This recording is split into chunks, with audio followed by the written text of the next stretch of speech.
Assalamualaikum warahmatullahi wabarakatuh. Pada kesempatan kali ini kita akan membahas tentang morfologi. Kami kelompok 8 yang beranggotakan Ade Putri Arbianti, Dani Setiawan, Latifah Anisawati, Rismawati Putri, dan Titik Indrianti. Yang akan kita pelajari pada kesempatan kali ini yaitu definisi morfologi, pengertian morfem, klasifikasi morfem, dan proses morfologi.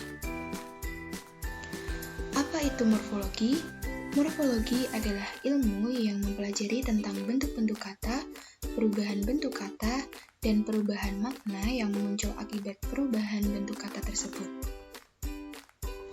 Pengertian morfem. Morfem adalah satuan gramatikal terkecil yang memiliki makna.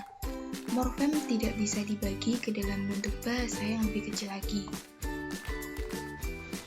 Klasifikasi morfem yang pertama berdasarkan kebebasannya, yang kedua berdasarkan bentuk formalnya, yang ketiga berdasarkan fonem pembentuknya, dan yang terakhir berdasarkan maknanya. Klasifikasi morfem berdasarkan kebebasannya terbagi menjadi dua. Yang pertama, morfem bebas. Morfem yang dapat berdiri sendiri sebagai satu kata tanpa harus digabung dengan morfem lain. Biasanya berupa kata dasar, contohnya pulang, pergi, kursi. Yang kedua yaitu morfem terikat. Morfem yang tidak bisa berdiri sendiri dan selalu terikat dengan morfem lain untuk membentuk ujaran. Misalnya kerontang, bugar, renta, dan gulita. Klasifikasi morfem berdasarkan bentuk formalnya terbagi menjadi dua. Yang pertama, morfem utuh. Morfem yang merupakan satu kesatuan yang utuh dan unsur-unsurnya bersambungan secara langsung. Misalnya meja, tidur, pergi, dan sebagainya. Yang kedua yaitu morfem terbagi. Morfem yang terdiri dari dua bagian yang terpisah. Dengan kata lain, morfem yang fisiknya terbagi atau disisipi morfem lain. Misalnya pada kata kesatuan, satu merupakan morfem utuh dan ke-an adalah morfem terbagi. Klasifikasi morfem berdasarkan fonem pembentuknya terbagi menjadi dua, yaitu yang pertama morfem segmental. Morfem segmental adalah morfem yang berwujud bunyi dan dibentuk oleh fonem-fonem segmental. Contohnya, ketika kita mengucapkan bahasa, maka nomina yang dibunyikan tersebut bisa dibagi menjadi 3 suku kata, ba-ha-sa, atau dibagi menjadi lebih kecil lagi sehingga menjadi b-a-h-a-s-a. Yang kedua yaitu morfem suprasegmental. Morfem suprasegmental adalah morfem yang dibentuk oleh unsur-unsur suprasegmental seperti tekanan, nada, durasi, dan sebagainya. Misalnya dalam bahasa Ngabaka di Kongo Utara di benua Afrika. Setiap verba selalu disertai dengan penunjuk kata tense yang berupa nada. Morfem beralomorf zero. Morfem beralomorf zero lambangnya berupa zero adalah morfem yang salah satu alomorfnya tidak berwujud bunyi segmental maupun suprasegmental, melainkan berupa kekosongan. Dalam bahasa Indonesia, morfem zero tidak berlaku. Biasanya morfem zero berlaku dalam bahasa Inggris, misalnya pada kata ship yang tetap sama walaupun berbentuk tunggal maupun jamak. Yang terakhir, klasifikasi morfem berdasarkan maknanya terbagi menjadi dua, yaitu bermakna leksikal. Morfem bermakna leksikal adalah morfem yang secara inheren memiliki makna pada dirinya sendiri tanpa perlu berproses dengan morfem lain. Misalnya rumah, kucing, biru, pergi. Yang kedua tidak bermakna leksikal. Morfem yang tidak bermakna leksikal adalah tidak mempunyai makna apa-apa pada dirinya sendiri. Morfem ini baru mempunyai makna dalam gabungannya dengan morfem lain dalam suatu proses morfologi. Misalnya morfem-morfem afiks seperti ber, me, dan per. Selanjutnya yaitu proses morfologi.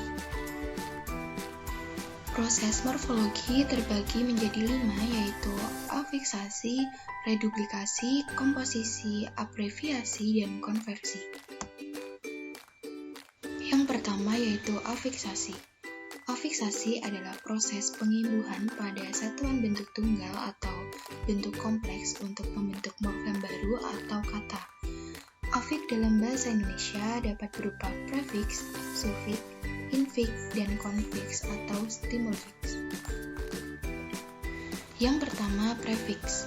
Imbuhan yang ditambahkan pada bagian awal sebuah kata dasar.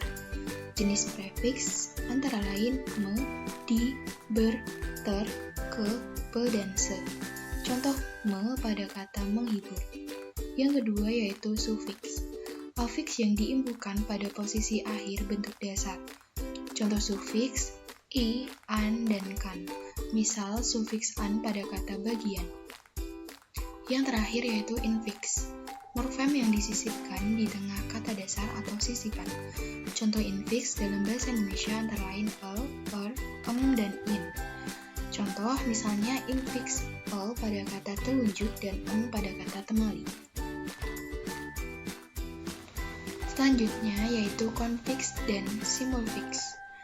Konfiks adalah dua afiks yang merupakan satu kesatuan. Misalnya kecamatan, pembukaan, perdamaian. Selanjutnya simulfiks adalah afiks yang bergabung menjadi satu secara bertahap. Misalnya memperbaiki, beralaskan. Reduplikasi. Reduplikasi adalah proses pembentukan kata melalui pengulangan bentuk dasar melalui berbagai cara. Tidak semua kata ulang masuk dalam jenis reduplikasi. Ada beberapa jenis reduplikasi dalam bahasa Indonesia antara lain reduplikasi seluruh, reduplikasi sebagian, dan reduplikasi perubahan fonem. Macam-macamnya ada reduplikasi seluruh, reduplikasi sebagian, pengulangan yang berkombinasi dengan proses pembubuhan afiks, dan reduplikasi perubahan fonem. Selanjutnya yaitu abreviasi.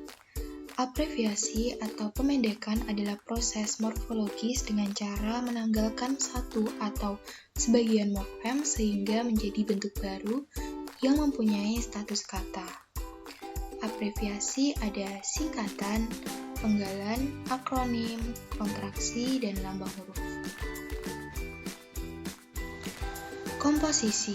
Komposisi atau kata majemuk adalah sebuah kata yang memiliki makna baru yang tidak merupakan gabungan makna unsur-unsurnya. Komposisi terbagi menjadi dua, yaitu kata majemuk setara dan kata majemuk tak setara. Selanjutnya yaitu konversi.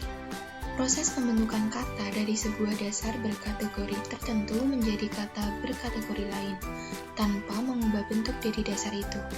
Contohnya, titik menaruh kunci di atas meja.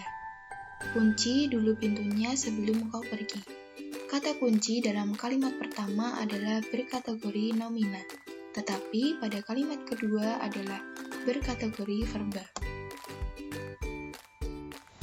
Sekian presentasi dari kelompok 8, semoga dapat bermanfaat bagi teman-teman semua. Wassalamualaikum warahmatullahi wabarakatuh.